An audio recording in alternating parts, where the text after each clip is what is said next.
میرے پیارے آقا صلی اللہ علیہ وسلم کے پیارے دیوانوں، بغداد عروس البلاد کہلاتا تھا۔ اللہ اکبر، ملک شام، ملک یمن، بیت المقدس، اس ساری سرزمینوں پر اسلام کا پرچم لہرا رہا تھا۔ اور وہ دور کون سا تھا؟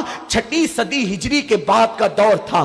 آپ جانتے ہیں وہ دور حضور غوث الاعظم دستگیر کے پردہ فرمانے کے بعد گویا کے غریب نواز سرکار کا دور، شیخ شہاب الدین عمر سہروردی کا دور، اس طرح بڑے بڑے بزرگوں کا دور تھا، آپ جانتے ہیں۔ لیکن جب یہ اسلاف پردہ فرما گئے تو پھر قوم کے اندر شراب اور شباب، شراب اور حسن، یہ دونوں چیزیں آ گئی۔ ایک ایک مسلم بادشاہ کے حرم میں 300 عیسائی لڑکیاں رہتی تھی۔ اور آپ کو یہ بھی بتا دوں، عیسائی اور یہود کا یہ مشن ہے کہ اپنے مذہبی برتری کے لیے، بلکہ مذہب کا تو وہ نام استعمال کرتے ہیں، ان کا مذہب رہ ہی نہیں گیا۔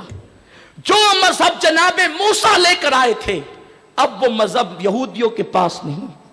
جو مذہب جناب عیسیٰ لے کر آئے تھے، وہ عیسائیوں کے پاس نہیں۔ کیوں؟ مذہب عیسیٰ کیا ہے؟ صاحب معارج لکھتے ہیں، حضرت عیسیٰ ایک مرتبہ خطاب کر رہے ہیں، اور خطاب کرتے کرتے حضور کا ذکر آیا تو حضرت عیسیٰ نے کہا میں جانے والا ہوں اور احمد آنے والے ہیں۔ تو کسی نے اٹھ کر کے کہا عیسیٰ، جو احمد آئے گا وہ تیرے برابر ہوگا یا تجھ سے کم درجے میں ہوگا یا تجھ سے افضل ہوگا؟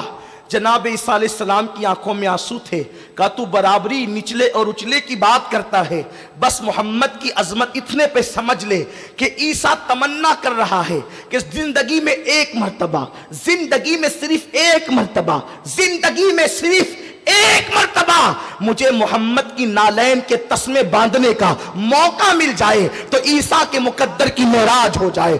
یہ مقام مصطفیٰ جان رحمت صلی اللہ علیہ وسلم ہے۔ میں آپ سے پوچھنا چاہتا ہوں میرے آقا علیہ السلام کے دیوانوں، اگر عیسائیوں کے پاس یہ مذہب موجود ہوتا جو جناب عیسیٰ کہہ رہے ہیں تو وہ مسلمانوں پر کبھی بھی تلوار نہ اٹھاتے، بم کے دھماکے کر کے کبھی بھی عراق کو قبرستان میں تبدیل نہ کرتے، ملک شام کی تباہی نہ ہوتی۔ لیکن ایک بات میں یہاں ضرور عرض کرنا چاہتا ہوں کہ جب ہاتھوں میں شراب کے پیالے آتے ہیں تو تباہی ہوتی ہے، کیونکہ اللہ بے نیاز ہے، اسے کسی کی حاجت نہیں ہے۔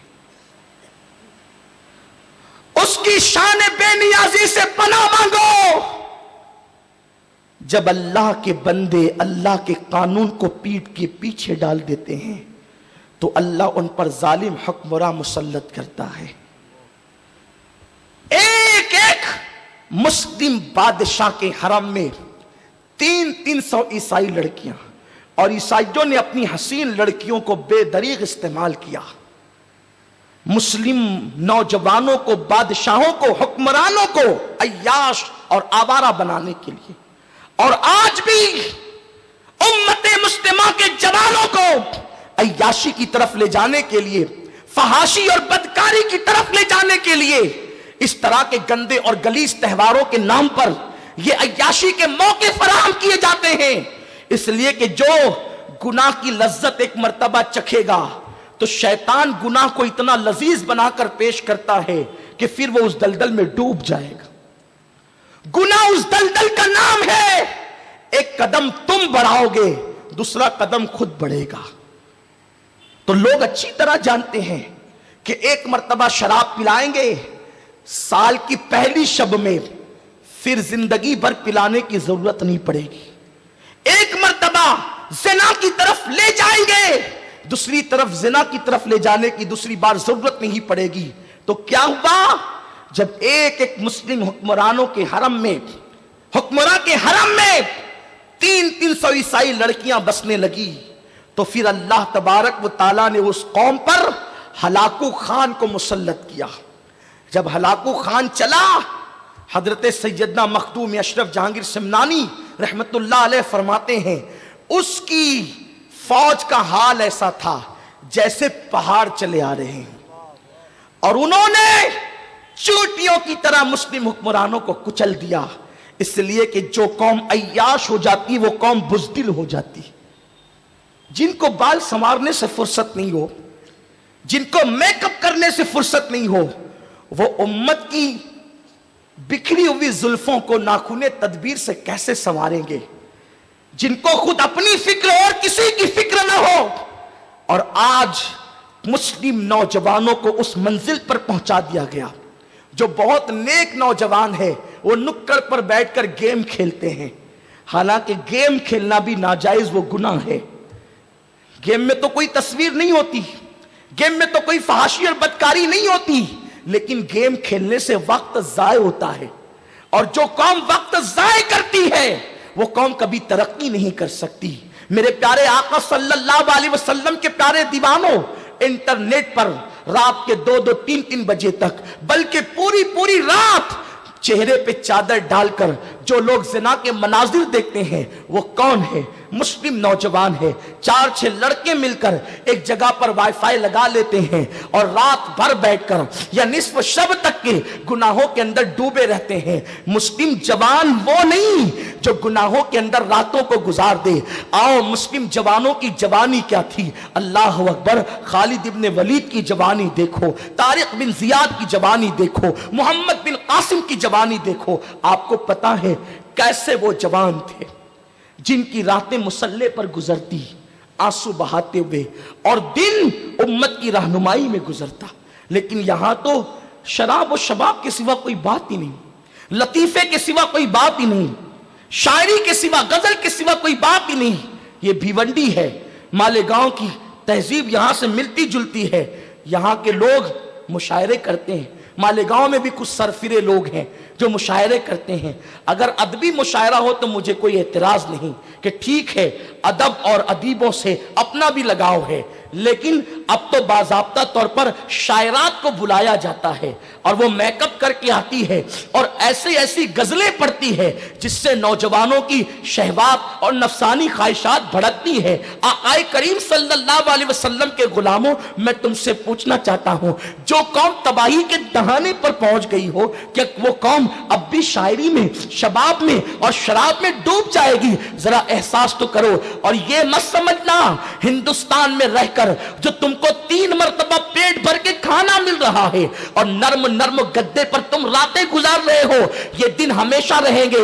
یاد رکھنا، گناہ کرنے والوں کو بہت دن تک آرام کی زندگی نہیں ملتی۔